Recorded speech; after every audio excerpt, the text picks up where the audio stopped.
Rocket வேகத்தில் start ஆன நம்ம டே 2 இப்படி ஒரு ட்விஸ்டோட முடியும்னு நினைக்கல. சூப்பராக போனாலும் ஒரு சின்ன பேட் நியூஸும் இருக்குது. கரெக்டாக 6:30 AM நம்ம உக்கோட மார்க்கெட் போயாச்சு. கோல்டு ரேட்டை விட தக்காளி ரேட் ரொம்ப ஓவராக பர்ஃபார்ம் பண்ணிட்டு இருக்கு.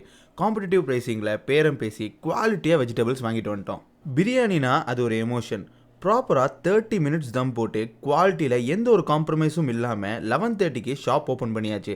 நார்மலாக 12 to 1 PM பிரேக் இருக்கும். ஆனால் இன்னைக்கு சீனே வேறு. கஸ்டமர்ஸ் வந்துட்டே இருந்தாங்க. எங்கள் பீக் டைமே 1:30 to 3 PM தான். ஆனால் அந்த பீக் டைம் ஸ்டார்ட் ஆகிறதுக்கு முன்னாடியே பிரியாணி காலி. ஹவுஸ்ஃபுல் போர்டு தான். இந்த சோல்ட் அவுட் மூமெண்ட் சந்தோஷமாக இருந்தாலும் தூரம் இருந்து வந்த கஸ்டமர் ஐயோ முடிஞ்சிருச்சுன்னு கேட்கும்போது மனசுக்கு ரொம்ப கஷ்டமாக தான் இருந்துச்சு. Big sorry for them. Quantity miss ஆகக்கூடாதுன்னு தான் லிமிட்டெட் குவான்டிட்டி பண்ணுறோம். இன்றைக்கி குவான்டிட்டி இன்க்ரீஸ் பண்ண முடியல. ஆனால் பொங்கலுக்கு அப்புறம் ப்ராமிஸாக பிரியாணியை இன்க்ரீஸ் பண்ணுறேன். சப்போர்ட் பண்ணுங்கள். டே 3ல் இன்னும் பெருசாக பண்ணுவோம். நம்ம இன்ஸ்டாகிராம் பேஜை இன்னும் ஃபாலோ பண்ணாமல் இருந்தீங்கன்னா மறக்காமல் ஃபாலோ பண்ணிவிட்டு உங்கள் ஃப்ரெண்ட்ஸுக்கு இந்த ரீலை ஷேர் பண்ணிடுங்க.